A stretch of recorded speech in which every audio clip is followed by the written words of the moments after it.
Welcome to another episode of the Pastore podcast. With everything going on in the world and people more concerned about their health, today we are going to cover immunity and how sleep plays such a vital role in that. So right now, a lot of people are at home. Some people, I have heard, their sleep schedule is super off, where they're staying up until 3 o'clock in the morning, binging Netflix. And then you have the parents out there where their kids are home from school 24/7, having to deal with them. So we're going to get into sleep schedules, what poor sleep quality can do to immunity, and provide you guys with some tips on how to move forward to keep yourself as healthy as possible and get some optimal sleep, because beyond immunity, sleep has a ton of super important health benefits. So to start, Dr. Pastore, let's get into just what poor sleep is. That's a great question. What a great introduction. So first, what we know from the Sleep Foundation is that quality sleep for adults is anywhere between 7 to 9 hours straight per night. And by the way, I'm saying that biting my lip because I'm a dad of a 2.5-year-old. So I want the listening audience to understand nobody gets more angry at like sleep gurus on TV or on podcasts more than me. And I always immediately say, do you have kids? So I'm going to speak very realistic today and bring some reality to this topic for those of us that are parents. And for teenagers, which is an extremely important demographic here from a lot of the newer data that's coming out, a great night's sleep would be anywhere between 8 to 10 hours. So it basically expanded by 1 hour from previous recommendations. We used to have teens dialed in around 9 hours, and we're learning that that's really not the case, and that 1 extra hour can make a big difference. But we also were more kind. The Sleep Foundation has discovered that, okay, so if you're not hitting 9 hours and you're a teen, if you're at least getting 8, you can still function optimally. If you're getting 6.5 or 7, you're actually behaving academically if you were partially inebriated at a cocktail party, having one too many drinks. So it's really quite remarkable how the brain works and what sleep does. And I also like to state that this is something we're doing since we're on this planet. And obviously since the inception of scientific analysis and study and the scientific method, we're studying sleep. I'd also like to freak everybody out for a second to say that, believe it or not, sleep science is still in a fledgling state. Definitely from my opinion, and definitely from the opinion of researchers who are actual sleep specialists, we're constantly learning new stuff.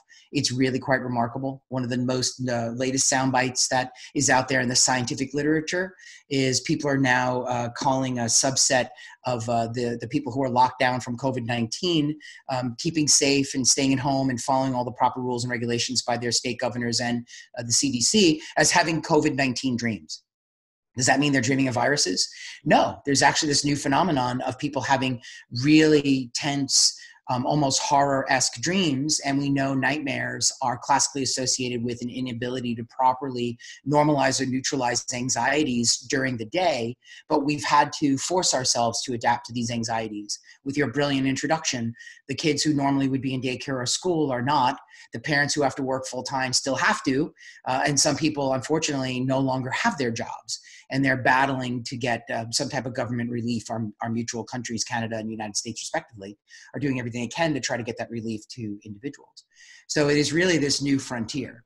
So having said that, can I tie into some real solid science and pull out 3 really critical points of how sleep is negatively impacting our immune systems? And yes, I can. So the first thing that I've identified in the clinical literature is in peer-reviewed scientific study on humans, a lack of quality sleep below those hours I discussed is directly associated with a higher likelihood of getting sick after being exposed to a virus. See how appropriate that is right now? So the scientific studies, they use the common cold, which is in that class of the coronavirus. And of course, what we're dealing with now has never been seen before. So I expect its even nomenclature to change to some aspect when we're done, or asterisks to be associated with that, and how obviously incredibly diverse it is to that of the cold. Let's be very clear. But it's so important to understand that when you lack sleep, or you're missing sleep, or you're disrupted sleep, you definitely are increasing your risk of getting a viral infection if you're exposed to one. The second point is lack of quality sleep actually negatively impacts how fast you recover if you do get sick. And that makes a lot of sense. When you are sick, people will tell you to rest and sleep as much as you can. Absolutely. And you want to hear something interesting. So I have a really unique job. So I'm on the front lines where I'm actually working with patients and doing everything I can to help them. And I consult for so many different firms, from medical groups to hospitals to the individual patients, for families, onto the university, and working with a doctor right now for the NIH and clinical trials for COVID-19. So that's an interesting aspect. On the second side, I'm actually learning in real time from my personal infected patient base and the patient base from others. And we're all sharing notes because this is all happening as we're talking. And then I'll end a workday and try to catch like the rerun area of CNN, and I'll see that Chris Cuomo tested positive again at day 23 after having the infection passed. To be in your system for 14 days typically. Now you've gone from 2 weeks to beyond 3 weeks. And you and I talked on our podcast how there was that potential, right? We don't know. And there's a cardiologist who called me in New York and said, hey, I'm on day 21 and I'm still, not negative. I'm still positive for having an active infection, not prior infection antibodies, but an active infection right now. And this is where I'm really grilling the subset of patients. Hey, you recovered in like 9 days. Okay, and you're still going long here. We're on day 17. Guess what? One big thing I'm seeing pop up, just how I'm being proven with my genetic thing we discussed on our COVID-19 podcast. I'm so happy to see that my genetic theory is actually coming out. I believe there's a whole article on Wired that's on the same exact path I'm on from separate researchers I promise you I never spoke to. I'd like to say great minds think alike, but I'm just saying that I'm really digging deep here. But I am asking patients, and guess what? Those with the most disrupted sleep are taking the longest to recover. And when so we that's speak another on poor quality sleep, you said uninterrupted 7 to 9 hours. Yeah. So if you're waking up regularly throughout the night, how many times with children, or you just can't fall back asleep, that is decreasing your sleep quality. It's decreasing your sleep quality. And then I do have to do so many other things. And pardon me, I was raising my hand for the audience. Obviously can't see me. I'm talking to Lexi. We look at each other face to face using an encrypted video program. And I raised my hand on that. Right now I'm going through a situation where how do you explain to a 2.5-year-old that people have to wear masks, and that all the news when it's on, and she hears the sound bites, and mommy and daddy are talking about this virus, and daddy's job involves this virus and things that I'm doing and new testing that I come out. She's a really smart kid. So she's picking this up, and she was sleeping like a dream, no pun intended. And that stopped. There's a little bit of nightmares and wanting mommy and daddy in the middle of the night. So my sleep would be like 4 hours dead out. I'm completely unconscious in a dream world. And I'm woken up to, my daughter asking for mommy and daddy, and we want to both sleep because we have lives and we have to work. So the logical solution for us is to put her in bed with us because it's a really intense emotional time. And then my daughter will give me a back massage. That's my joke. Or a foot massage where she uses her feet to repeatedly kick my back until finally she'll fall asleep. So that's a massive disrupted sleep, and it puts me at a great disadvantage. And then as that passes, which it will, because I'm taking the proper path to normalizing that in her, then I'll get back to my normal sleep schedule. So I think it's important for everyone to understand when I'm saying those numbers, like 8 to 10 hours for a teenager and 7 to 9 for an adult, that's straight. That's not, I'm going to get a couple hours, then hopefully I can get a couple more. I'm going to go downstairs and get something to eat, which is a total disaster. And we'll talk about some lifestyle things, but that you are correct. And that type of straight sleep is what really gives us our fortitude for our immune system. And I'll talk a little bit about what that is, but I want to cover the third point, Lexi, which is so important. So long-term risk of poor quality sleep actually increases the risk of specific diseases that in and of themselves are risk factors for increased risk for infections, such as the current one we're facing, such as COVID-19. So let me try to explain that clearly in a direct way. Poor sleep causes cardiovascular disease, diabetes, and obesity. That is a medical fact. Those three statements, those three conditions, are actual independent risk factors for COVID-19. So that's a real big deal. And I do want to have a follow-up podcast on COVID-19 because the obesity piece started coming out and it was on my notes, but we were following the hot spots. And what I wanted to talk about, which I've written about since I was in graduate school, was on the inflammasome. That's a byproduct of just being overweight, particularly, of course, in obesity. You would see it so much worse. And it's just this cacophony of immune reactions that are pro-inflammatory that can divert the attention of a proper functioning immune system from being vigilant on a chronic basis, opening ourselves up to risk for various infections. And this just happens to be what's happening right now in the world. Please understand that it's omnipresent for very different infections that we all face as humans in this existence, such as the regular flu and the different strains we see.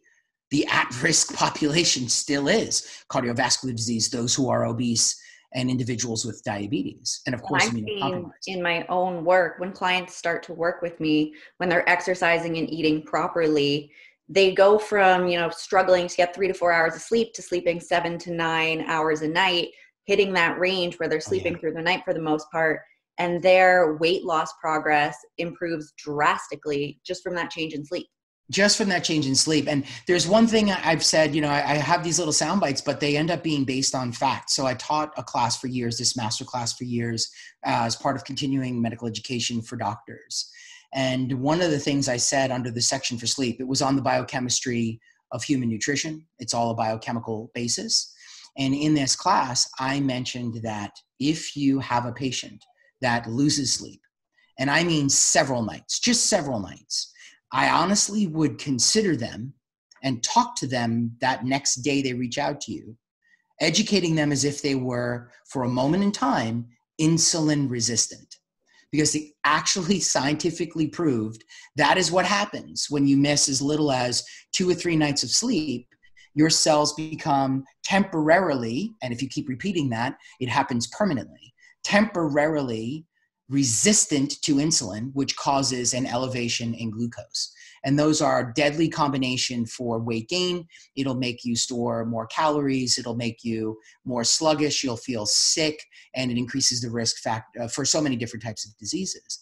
But that's what's happening. So you just doing that brilliant work and getting these clients to get better sleep, you are enhancing their cell signaling communication between insulin and the receptors on cells. They're known as the family of facilitative glucose transport mechanism receptors, known as the GLUT receptors, GLUT. And there's GLUT1s and GLUT4s, and they're found on red blood cells. They're found on muscle cells.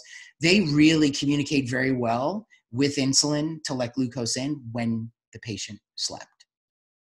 So poor sleep lowers your immune system, makes it longer to recover from a virus that you have, and can worsen cardiovascular symptoms. So if you are already obese or diabetic or have a heart condition, that's going to make it even worse. Yes. So it will cause the risk for those diseases. And then you're right. So I tried to boil it down to 3, but imagine if you have cardiovascular disease and then you're not getting enough sleep because you have all this stress over, you lost your job, et cetera, et cetera. You are literally like a lightning rod for, getting struck by lightning out doing weather studies. It's really that great of risk. And that's why when I talk to people one-on-one, because I really truly believe we're all genetically unique, biochemically unique as a fingerprint. Those aren't just sound bites that I've been saying for the last 20 years. These are things I believe in, and I communicate very effectively with the individual patient or whoever I'm consulting for. And I make sure they understand what are our risks right now.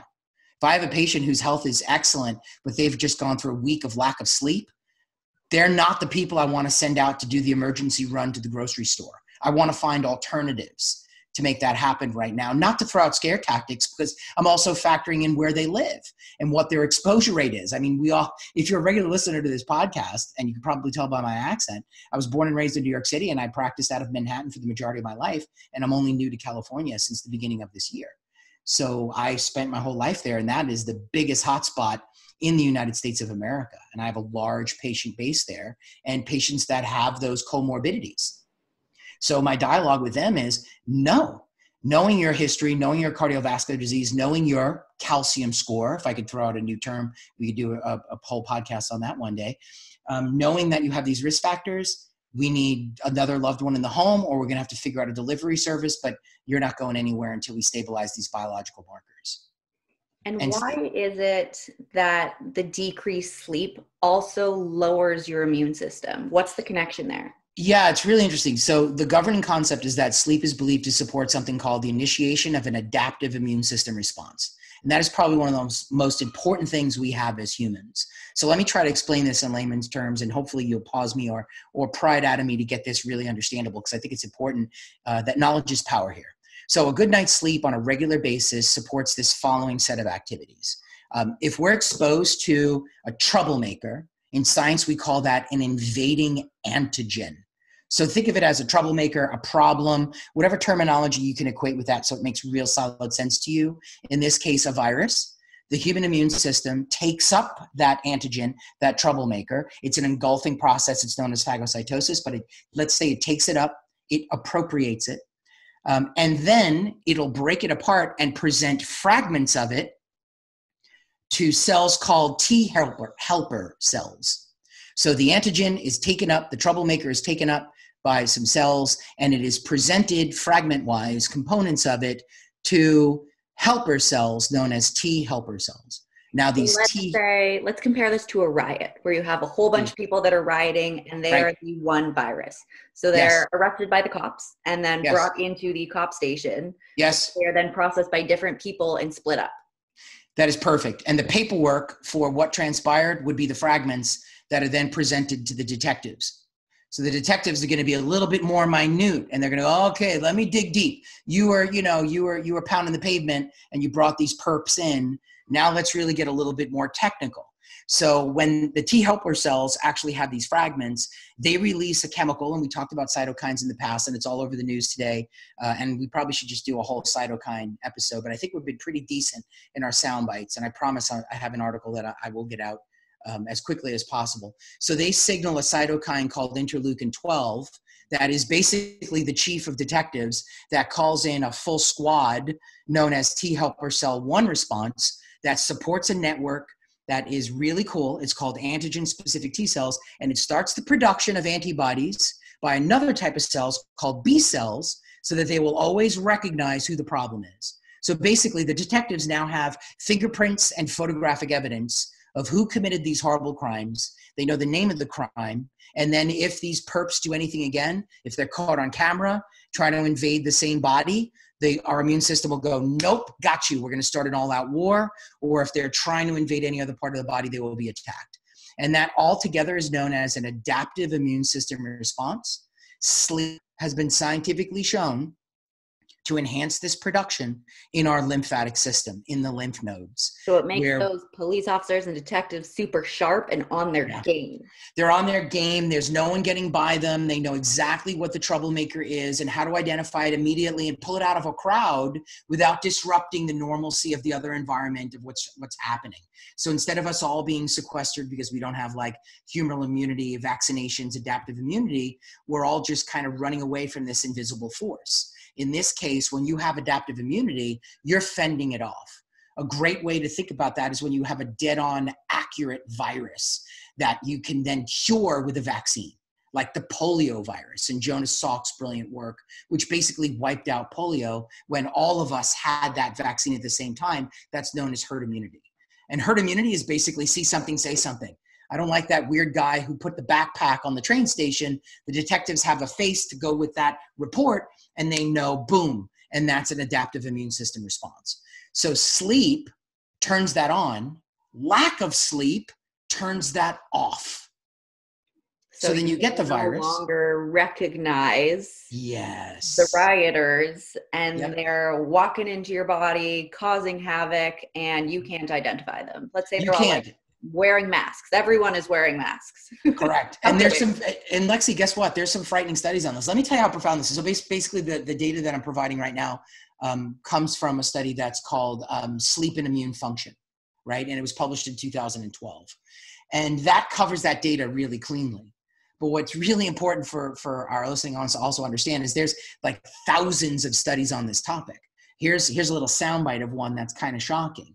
They had patients receive a hepatitis vaccination and then make them sleep deprived, and gave another group of people the same vaccination and made sure they had quality sleep and they were connected to a device that measured their quality of sleep. And the patients that had poor sleep did not have the amplified titers of an adaptive immune system response after that vaccination compared to those that slept. So it was as if their immune system were the police officers asleep on the job, while meaning they weren't sleeping. Their immune system was just like, we don't know what's going on. We can't wait. You're giving me the actual crime scene kit with all the evidence, and I still don't know who to go after. I still don't know who to arrest and put on the news and say, this is the problem for the body, for the immune system. So that was a real frightening statistic. And trust me, I'm saying that like biting my tongue and choking, because it was really hard going through the birth of my daughter. There was just a huge amount of sleep deprivation. And a colleague of mine said that it was in the hundreds of hours, and she's a sleep researcher at NYU. And she told me that, too bad, you're going to lose it in the hundreds of hours of sleep that you'll never get back. And of course, that just makes you more hypervigilant to do other things to make sure your life's really healthy. And one of the most important things to do right now is follow the proper guidelines by the CDC, and then do everything we can to optimize our sleep. Now, when people experience sleep troubles, a lot of times they'll go to their doctor and say, I'm not sleeping, and they'll get a prescription. So I know a lot of people that probably shouldn't be taking Ambien that are currently taking Ambien to help them fall asleep. So let's talk about prescription sleep medications. Do they help? Do they benefit immunity? Are they doing more harm than good? What are we talking? Yeah, and this is a real tough one for me, because, and I don't want to be super mean to this one category of medicine, which is sleep-based medicine, but I really believe in my heart, and I'm echoing a lot of the experts in sleep medicine, and I have no problem naming names because they went public with their own views on this and still lecture to this day. And there's one who I really call the father of sleep, which is the great Dr. James Moss, who received his PhD from Cornell and was on the faculty at Stanford, and et cetera, et cetera. The guy's got an unbelievable pedigree, and he's written New York Times bestsellers on sleep and sleep science. And doctors like Dr. Moss are pretty firm in saying that there's evidence that sleep medications, prescription sleep medications, really do not, without a shadow of a doubt, lead to a perfect night's sleep. That's not what they do. They really have more sedative types effects. And even though there's drugs that are not in the sedative type effects, they can actually infect memory to make you think you potentially slept well where you really didn't. And I can say, because I know we did a podcast on this, and I believe it was called Sleep 101 or something like that back in the old days. Neurochemistry of sleep. Neurochemistry of sleep. And so what I did was I actually quoted myself. I went back and listened to it. Not that I find myself boring, so but I did go back and listen to this to get a really good soundbite, because I've been using it a lot for patients and actually prescribing this episode. And I said the following on this podcast. I said, I've spoken to many sleep experts over the years, and none believe that these drugs are sleep saviors. So I'm paraphrasing in a way, but that is definitely one of the main key points that I want that to be a take-home message. And of course, work with your doctor, but also be aware of side effects that are associated with these prescription medications. You can experience rebound insomnia. You can get headaches. You can have dizziness, nausea. You can have difficulty swallowing or breathing. You can have a worsening of depression. A very frightening one is on suicide ideation. There's even a potential link to an increased risk in mortality, which is frightening. There's a massive study on various sleep drugs, Lunesta, Ambien. They identified a population that had the most prescribed medications for sleep actually had the highest incidence of all-cause mortality. And another study showed an increased risk for various cancers. And there's a potential link to dementia. And the only reasoning that comes out of that when you read that data, and I know these drug companies will defend their position, please let me defend mine, is that it's evidence to what the experts are saying. You're really not getting to a deep sleep, and it's clearly interfering with your immune system. It's clearly interfering with your glucose and cell receptor response, and a very long list of things. We're trying to cover the topic at hand. So I'm really not a fan. Of course, I want you to discuss it with your doctor, but I think it's a very urgent thing for patients to understand that there could be other medical reasons behind your lack of sleep. And that's very important to identify before you start running to any type of treatment whatsoever. People can experience arthritis and or chronic pain, and that will disrupt sleep. You can have breathing disorders like asthma or chronic obstructive pulmonary disorders, and that can cause some issues with regard to sleep. Something as simple as non-medical, and I'll get back to some medical for a moment, but this is what I was just thinking of, something as simple as taking dietary supplements that are energetic and stimulating close to bedtime. Or it's not a great idea. Right? Good idea to take a B complex right before bed. I'm not saying I have a problem with B complex, but I'm saying right before bed is not a good idea. These things stimulate the Krebs cycle, which generates adenosine triphosphate from the food you're eating, and that could definitely be stimulating and enervating and something that could interfere with your sleep. But you could have like actual medical conditions. You could have gastroesophageal reflux disorder where you feel a burning sensation when you're laying down at night, and that wakes you up. You could have a high hyperthyroidism. There's conditions that are autoimmune in that field called Graves' disease, where you just have too much thyroid hormone, active thyroid hormone production, speeding up your thyroid. You could experience just back problems. I've had patients with chronic back problems, low back pain. They can't get comfortable. You could even have, right? You could have sinus disorders. You could have a sinus allergy. I had a patient with a mold allergy and never could sleep. So my approach was, of course, going after the mold allergy and treating them and getting rid of the plants in the house that grew the mold and having the house tested for the mold that they were allergic to. And I was able to then solve that problem. There's neurological conditions like Parkinson's disease. And then it's important to note that if you already have a different disease, or one of the diseases I mentioned, and you're on medications for that, well, those have potential risk factors, right? Something as simple as birth control, cold and flu medications, medications for aforementioned asthma, medications to treat high blood pressure, which is probably one of the most prescribed drugs on the planet, also for depression. And it's a very long list, too long to even mention, thyroid drugs. Any of those medications can disrupt sleep. So it's so important to talk to your doctor when you have a sleep problem by saying, look, before you write a prescription, let's review my case again. And then if I could throw a real big curveball out, I know you love my curveballs. Something I'm obsessed with and I'm really doing a lot of is known as pharmacogenetics. It's probably one of the most exciting things, in the test in medical literature is known as a PGX. And back in the graduate environment, I knew medical doctors that needed medication for their own health. They wouldn't prescribe themselves like a cholesterol lowering drug without testing their genetics and how they process that unique to them. Not just saying, oh, Lipitor may help my, LDL. I'm going to go take that. The physician would say, I'm actually going to see which cardiovascular drug I process the best. Because there's something known as pharmacokinetics, how a drug is utilized, excreted, and stored in the body. And I measure that genetically for each individual and can tell them. And I recently just had that happen with a high blood pressure medication. I had a patient that was on an old school beta blocker, and I found that it's hepatic toxic in that, meaning their liver has a very difficult time processing it. And the whole host of their case, Lexi, all the problems they came to see me on was just because they were on the wrong medication for them. And it could also be a nutritional deficiency. If you're low in magnesium or vitamin D or something else, if you are experiencing poor quality sleep, there is normally a reason behind it. Yes, okay, parents and children waking up and shift work, that is completely different. That's lifestyle. But if you're someone that would typically work a 9-to-5 job and you're having trouble sleeping, there's likely an underlying health issue there. And getting some standard blood work could be your problem solver to say, hey, you're deficient in magnesium and that's why you're having trouble sleeping. And we talked about that on our common nutritional deficiencies in the general population, and even in celiac disease, that's an actual big deficiency risk. I believe it's close to 40% of the population can be at risk. So it's so important to make sure you know that and get that analysis. And I'm glad you mentioned nutrition because it's such a huge core component of what we both do. And nutrients are absolutely something you want to look at if someone has a sleep disorder or is presenting with disordered sleep. And then the last thing I would just say on that is if you have sleep apnea that's undiagnosed, and talk to your doctor about that. And there's 3 different types. There's obstructive, there's central, there's complex, and all of these need to be treated in different ways. And you basically, in a nutshell, stop breathing for a period of time, and that stimulates adrenaline, and that wakes you up. And you can have very distorted sleep, and you're at risk for a whole host of diseases and increased risk for all-cause mortality. So it's so important to have a conversation with a doctor that's going to treat you as if they're a detective. It's so important when you're presenting with sleep disorder. So aside from the nutritional aspect of it and addressing any deficiencies there, what are some lifestyle changes that people can implement to improve their sleep?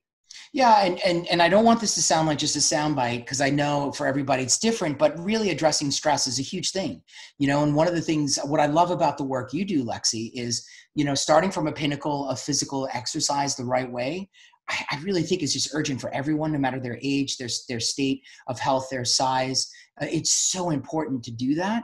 And it's awesome. The studies on exercise and stress are almost like, it looks like a panacea. If it was made by Merck, it would be $1 billion if it was in a pill. Okay, $1 trillion. So please, that's one method of addressing it. There's so many other ways to address day-to-day stress. Please just find what works for you.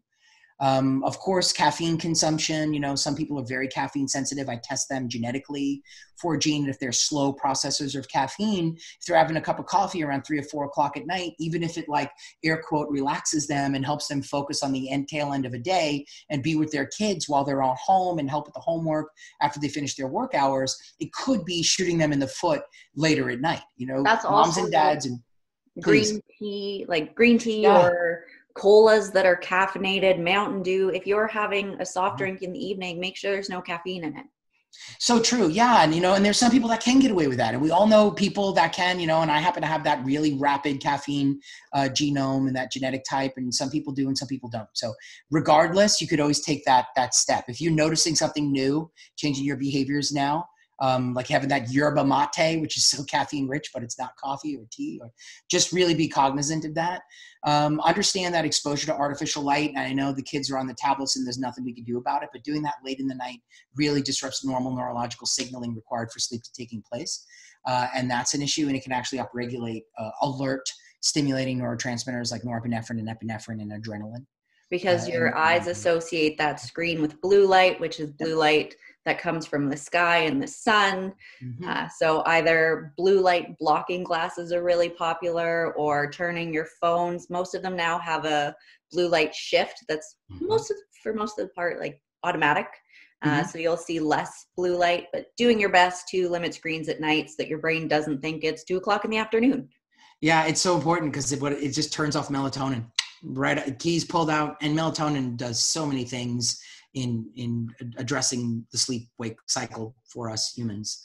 Alcohol, look, I'm reading the news on it. It's our sales of alcohol. If you have stock in an alcohol company, bless your heart, you're making money and hand over fist. It's a big deal right now. I think the last number I looked at, Lexi, and I know the numbers are changing like crazy, but it was a rate between 38 and 41% increase in alcohol sales in the United States. That's a really big number. So what we know that, look, alcohol is a sedative. It can make you fall asleep initially, but guess what? It disrupts your sleep later on at night, and you actually have a dopamine rush. So you'll have that disrupted sleep that falls into the beginning of how we started, where it interferes with your adaptive immune response. And then you're opening the doorway for risk for a viral infection and then prolonging the infection. So, and the more consistently you consume the alcohol, let's say you're having 2 glasses of red wine every night, that's repeating that lowering of the immune system every single night. Every single night. And again, I get it. Someone could write in and say to us, but there's different genetics in processing alcohol. I get that. There's also National Cancer Institute guidelines and recommendations. Touche. So we want to make sure that we cover the science and that it's so important to understand that there's not one study that has proven alcohol is 100% beneficial for sleep in all people. So I also want to state something that's really alarming me, Lexi, is I'm getting reports, confessions of an increased use of nicotine. And the most popular thing is vaping. Right now, I'm being called, hey, I had this old habit in college, and now I'm putting tobacco in my lip because it's calming me down. And I try to, isn't it crazy? Chewing tobacco. And I'm explaining to people who are really intelligent. I'm not pulling punches. Nicotine is a neurotoxin. It will absolutely keep you awake. It'll make it very difficult for you to fall asleep. It is an extremely addictive substance, and you're in a danger zone, especially when we get then to the vaping side, because the vaping is a whole new world. Some studies reported vaping, a standard cartridge, is equivalent to the amount of nicotine in 18 regular cigarettes that I grew up with when I was a kid. And that's what the bad kids did in the school parking lots and backyards and the playgrounds. So that's a serious amount of math, and you're frying the brains. Concentration of it compared to a cigarette, which takes a while to burn. With vaping, you can take as many hits in a span of time, and you're getting, like you said, way more nicotine. Way more nicotine. Yeah. And then just a couple of last two things, because I know it's too long of a list, but definitely not eating too close to bedtime. You're just digesting and have all the energy of digesting towards that instead of sleep, and having the right temperature, if possible, in your bedroom. I know if you're sleeping with a newborn, that's just not possible. Been there, done that, sweat through some sheets. I get it, but I prefer a colder bedroom, and many people believe in setting the dial down to a lower temperature to get better sleep. And I get that it's individualized, but at least if somebody just took those sound bites, that would do some dramatic movements towards enhancing sleep quality. You mentioned a little bit earlier melatonin, and I want to cover that because that is a really popular sleep supplement where some people say, oh, I'm super sensitive to it. And other people go into a drugstore, buy some over-the-counter sleep medicines that are packed with melatonin just to help them get knocked out so that they can sleep. So what is melatonin and how does it work? And is it actually helping you get a better quality sleep? It's an interesting little hormone. So melatonin is a hormone neurotransmitter that is secreted from the pineal gland. We need exposure to natural light during the day to have a circadian rhythm cycle that stimulates melatonin as the sun sets and we're exposed to darkness, and we're hopefully not abrupting it with artificial lights and tablets later on in our day. Why it's so powerful is it has a real interesting role in helping stimulate our sleep. There's some really powerful receptors that have a name called high affinity melatonin receptors. So that should tell you something. And they're located in an area that really governs sleep, the suprachiasmatic nucleus. And we could just abbreviate that to the SCN. And these receptors, thankfully known as MT1 and MT1A, so they're really easy to remember. And then there's another set that are MT2 and MT2B. So those suckers are really powerful at absorbing melatonin and helping turn off our brains and set the cycle towards sleep. So it really, in a nutshell, it promotes sleep by stimulating an acute inhibition of neurological firing of awake neurotransmitters in an area of the brain known as the SCN. So that's one of the biggest ones, and it's mediated by the receptors that I mentioned. So just to summarize there before you do, please. Your brain sends out stay awake, firing, do tasks, stay alert signals, and melatonin is the one that comes in and helps calm that down so that you're not racing with your brain. Yes, it's one of them. It kind of leads this orchestra. And that's something that's why I was kind of like making these faces that no one else can see but you, is that there's this marketing that, hey, run out and get a bunch of melatonin and dose yourself. And I'm like, that you're driving on 2 wheels and it's not a bicycle, or you're driving a bus and you're missing 3 wheels. We got a problem. Sleep is a very complicated process. You know, the SCN is hyper responsive and has a ton of receptors towards GABA, and melatonin is really not having any effect towards that highly naturally calming sedative type neurotransmitter that we all should be making as humans. But melatonin is really important. And the second thing it does is it helps orchestrate our circadian rhythm. So that's why, you know, that whole switching to a night job and sleeping during the day, we really are off and sluggish, and melatonin has these really dynamite anti-aging type effects. Having said that, you really can feel lousy when you take what is considered a standard low dose, because it's so high to the amount that you actually produce in your brain. You know, in the United States, it's like when I was especially looking at it in the store, it was like 1 milligram. And then it was actually you guys who brought it to my attention. You and the rest of the team came up to me and said, hey, you know, you can find 3 milligrams over the counter or 5 milligrams. And I was like, whoa. First of all, I was like, I'd never been in the vitamin aisle of Vitamin Shop in years because, you know, I mean, I use a different type of dispensary, you know, known as Emerson Ecologics, which is like a doctor's type thing to get what I need. But then I said, I got to go and check this out. So I went in and left the food area where I spent all my time and went over to that vitamin aisle. And sure enough, there was enormous doses of melatonin. And people experience these really bad, what we call, and I call the melatonin hangover effect. You're sluggish the next day. You're hyper, just hungover. You have no ability for functioning. You're suppressing dopamine responses. You have a delayed response mechanism because you're still saturating all those receptors of the SCN. So you basically turned off your SCN way past your sleep time. And your SCN is like, hey, man, we're supposed to be working right now. We got to get the kids to school. And melatonin supplement that you took is saying, I'm so sorry. There's nothing I could do. We partied really hard. We need to just chill for the next 18 hours. And that's how people feel.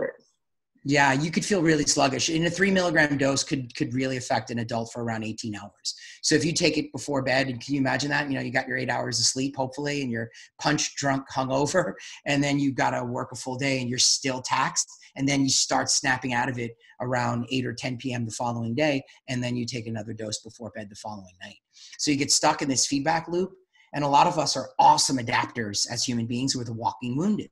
Right? We adapt to harmful relationships, harmful jobs. We make stressors normalcy. So then we take these pills every day and we don't realize that that's why we're extremely exhausted and we think we have chronic fatigue syndrome.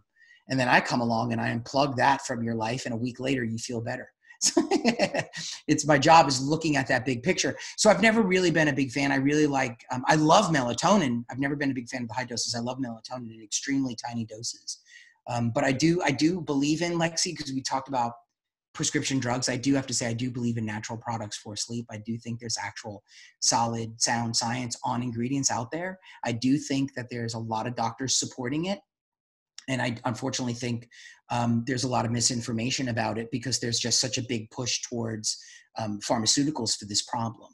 People want to get hit with a sledgehammer and go to sleep at night, where there's actually some things. If you're broken from a sleep-wake cycle that's abnormal like mine was, I found the only way I could get restful sleep is taking a natural product. Being really honest. So I had completely screwed up hours in internal medicine that just destroyed my sleep.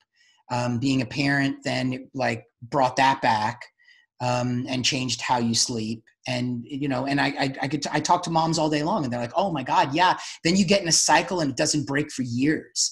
Like your kid's finally sleeping and you're like, why the hell am I up between 3 and 5 a.m.?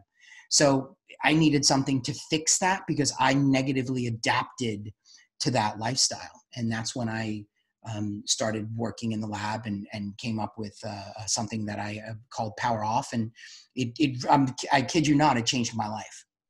Let's talk more about that. So for people that are looking to improve their sleep, either, I can only get 6 hours a night because my kid, that's their sleep schedule, but they are sleeping through the night, but I'm waking up repetitively, or I can't turn my brain off at night, or I wake up in the morning and I feel super groggy and tired. What can they do? What can these natural ingredients do to help set their brain into the right path to create that sleep habit every single night? That's an awesome question. And I really looked at just an enormous amount of clinical literature on what I'm about to say. And in a much longer way, I wrote all about this along with the lead author was actually a PhD in neuroscience from Oxford. So I'm actually just a co-author. You can email us and we actually have the paper. I have no problem sending it out to you. Reach out if you want the paper. We'll send it to you. I appreciate that. Thank you, Lexi. Yeah, I'd love everyone to read it if you want to take a real deep dive. So I could talk about these things. So I just really sat down and I started looking at all the different things that we need to do in our brain to help stimulate and foster appropriate sleep. And it had to do with helping us fall asleep, turning off the excitatory neurotransmitter response that we have right before bed, help us stay asleep for a period of time until this other part of our brain is supposed to kick in to prevent us from waking when it gets to around that I call it the witch's hour, where you're around like that 3 a.m., 4 a.m. You really want to stay down. And there's, honest to God, separate studies on each of the ingredients that I started playing with. For example, there was work on theanine, where theanine plus 5-hydroxytryptophan, which is a precursor to serotonin, a natural neurotransmitter in the brain. And by the way, these things come from food. Theanine is found in black tea.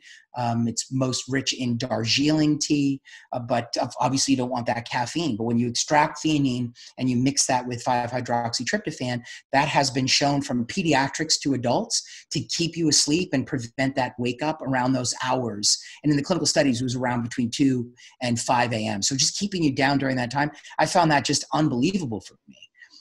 GABA was one that I found could help you fall asleep for those first 2 hours. Some people have that like really nervous brain, but then they misunderstand GABA and they go, oh, but then I woke up, and the stress started again. Yeah, but GABA is only supposed to do just that part, and then there's some things that can help enhance how GABA works. And that led me on a path to a compound that's found in magnolia, which is a real interesting plant.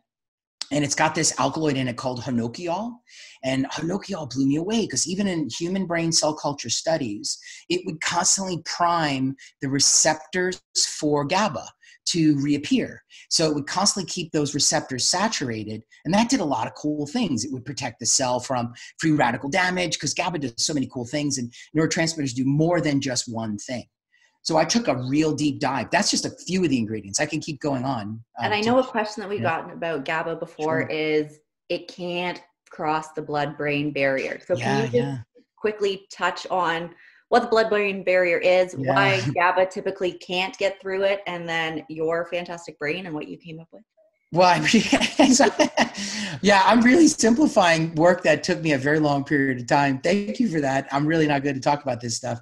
The blood-brain barrier, first of all, is really awesome. It's a dynamite Wi-Fi station, and you don't have the password. And you really need to log in and get work done. So, and you're like, come on, man. And it keeps telling you, no, you cannot access the network. So if you can figure out the password to the blood-brain barrier, which many different drugs and work has been done historically, you could treat many different types of disease. So first, what stimulated me, I was reading the work of a doctor named Dr. Sears with a PhD.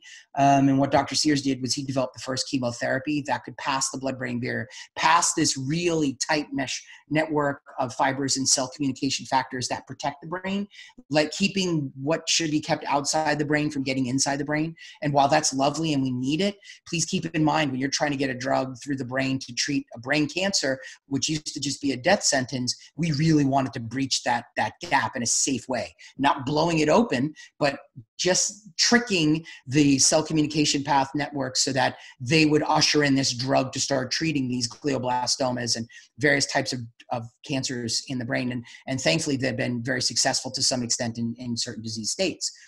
So that fascinated me. And then that led to this large neural amino acid competition where certain amino acids could actually compete for passing the blood-brain barrier. And a great example of that would be like tyrosine and 5-hydroxytryptophan or tryptophan. And I thought that was so wild. And like tryptophan will win that fight and it'll make, you more mellowed out after you have a big, rich tryptophan meal, like a big chicken breast, which people don't understand actually has more tryptophan than turkey. So if you have a higher tryptophan intake, it'll actually surpass tyrosine in your diet. So big chicken breast, fava beans, chicken breast wins. So it's really kind of cool. So then that study led me to, well, what neurotransmitters can't naturally pass the blood-brain barrier? And I read a paper on how GABA could not. And how, man, if GABA could, we could do some pretty cool things in the brain. And I really got to work in solving that problem. Part of my PhD was really understanding nanomedicine from an imaging perspective to make more rapid radiological diagnoses, and identifying brain tumors was actually a project I did in that section of my doctorate, to also drug delivery systems. And I went on a whole tangent of the nanomedicine of drug delivery and then cellular communication switches and basically giving you the keys to the doorway and the keys to the password on a piece of paper. Yeah. So I basically said, here's the Wi-Fi password, and GABA now got in. And that was really cool. So I did a lot of work with that. And I worked with a lot of doctors that were doing full imaging and really difficult cases. Like there's this one awesome, brilliant doctor that he's just such a good friend of mine. And I love him and respect him so much, not just for his mind, but also for what he goes through in life. He's got a tough path. He's got a son that's older that has pretty severe autism, and nothing could help his sleep. And he's went the route of a lot of medications because his dad is just so bright and so well educated in the neurological sciences. He's a practicing medical doctor with credentials in psychiatry. And this form of GABA actually helped his son. So that the joy in my heart, I can't even tell you. I mean, I have tears, fighting back tears just saying that sentence. So I really knew I was onto something and saw it in myself, and started fooling around with the prototypes and giving it to other doctors with warped schedules and truck drivers with inverted schedules. And it really was helping people as part of this whole program. Because another missing piece that identified, Lexi, in the world of sleep science, even from a perspective, forget about natural or not. Yep, blood-brain barrier was huge for GABA, but I found addressing the mechanism of turning off the cellular stress response that happens in neurons in areas like the SCN, constantly being with norepinephrine if you're stressed. Norepinephrine is a neurotransmitter. It's an excitatory neurotransmitter. It's great and lovely, and we need it, but I don't want it at 11:30, 12:30, 1 a.m. when I need to sleep, and I need it to be turned off. And one of the mechanisms is an actual enzyme system.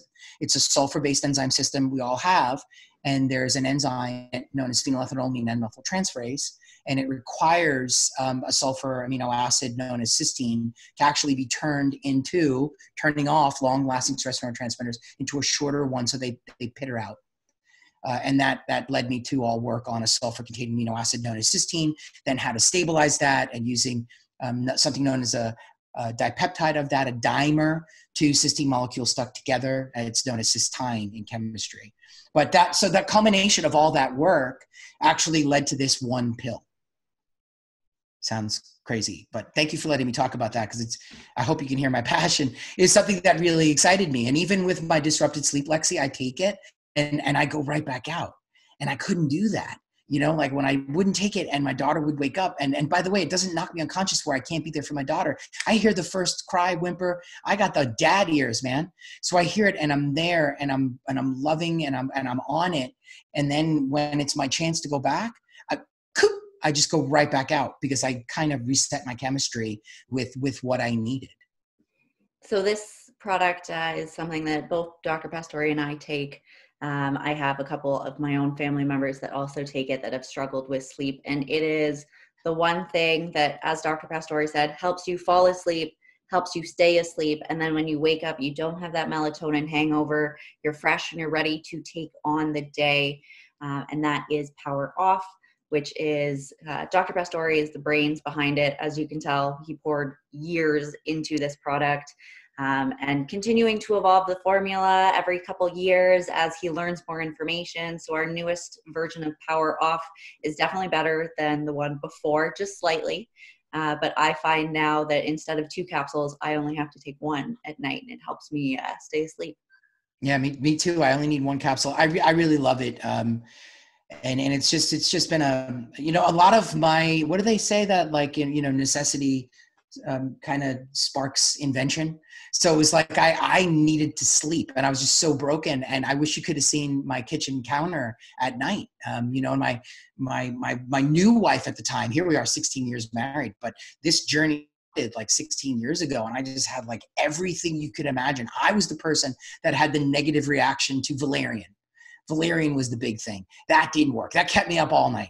Then there was the hops, and hops hopped me up. So nothing, my God, passion flower. I mean, I read every single little blurb of everything you can imagine. And before anyone asked, did I go down the route of some pharmaceuticals? Never the hardcore prescription drugs, because I was very aware of the science. I did in extreme moments of sleep deprivation, especially in internal medicine. I took Benadryl for a few days, and I really regret that, because it didn't feel well, and I'm glad I didn't prolong it, because it's associated with an attenuation of acetylcholine, which over time. Because I do know people that take antihistamines before bed, they'll like pop 4 Benadryls or something like that to knock them out at night. What's that doing? We really need to talk about that, because this is an actual. If I do one thing from this podcast, I hope I can get people who do that to stop and talk to their doctors, and a real knowledgeable doctor, please. If your doctor disagrees with what I'm about to say, fire them, because I'm about to quote and paraphrase. I'm going to paraphrase, okay? My memory's pretty good, but I'm going to paraphrase a release from Harvard in 2005. And it was urging doctors to get patients to not use antihistamines for sleep, because antihistamines reduce a very important neurotransmitter known as acetylcholine, and over time actually put you at risk, an increased risk for age-related mental decline. Over the duration, they disrupt your memory. They disrupt that sharpness. When you're at middle age and older, you're going to start forgetting names. You're going to not be as sharp. And I stay away from that. I do a lot of brain work. It is my livelihood. I really feel these are my best years. And I'm so happy to be able to say that. And I have so many people in my age group who don't say that, even colleagues that I talk to. And when I start examining some habits, and by the way, and you're hearing confessions of someone who's trying to get sleep but couldn't, when just being a normal dad and going through normal facts of life. I did so many other things to kind of act as armor to protect myself, that it has helped me get through this normal path that we all go through in life when we take the path of parenthood. So to stay on this point, that's one thing I veered away from. I did 3 nights and I knew something was wrong, did a deep dive into the research, started seeing studies, and then started just picking up the continuing medical education from Harvard, because I did a lot of CMEs through them over the years. One of the last ones I did was just on a refresher of celiac disease diagnoses way before my published work in that field. But they had some great stuff on sleep, and that it just was not a smart idea, because that's not what it's intended for. You're using it as a plan B prescription, and we should be avoiding that at all costs if possible. So kind of to summarize everything that we just said here, aim for 7 to 9 hours of quality, uninterrupted sleep. If you are someone that is a parent, we empathize with you. Dr. Pastore can relate to that, and you're just going to have to do the best that you can with what you've got. But if you are experiencing sleep issues and children are not the cause, visit a doctor, have a conversation with them, see if there's any nutritional deficiencies or some underlying issues as to why you're having those sleep problems. Try to stay away from prescription sleep aids, any over-the-counter stuff. That should only be occasional, if ever. That should not be a nightly thing to help you fall asleep. Be careful with the amount of melatonin that you're taking. And a shameless plug here is to look into Power Off, because it is a amazing product. We have a 90-day refund policy, so if it doesn't work for you, we give you your money back, because Dr. Pastore believes in this product. And if you have questions or want to read the paper that he wrote on it, feel free to reach out to us. That email address is help, HELP, at poweronpoweroff.com. Power Off, if you do want to check out the product, is poweronpoweroff.com. All the information is there. And you can find Dr. Pastore on social. His website is drrobertpastore.com. And then his social handles are at Dr. Robert Pastore. So stay safe, get a lot of sleep. The more sleep that you can get, the better your immune system will be. And we will see you next time on the Pastore Podcast. Thank you for listening.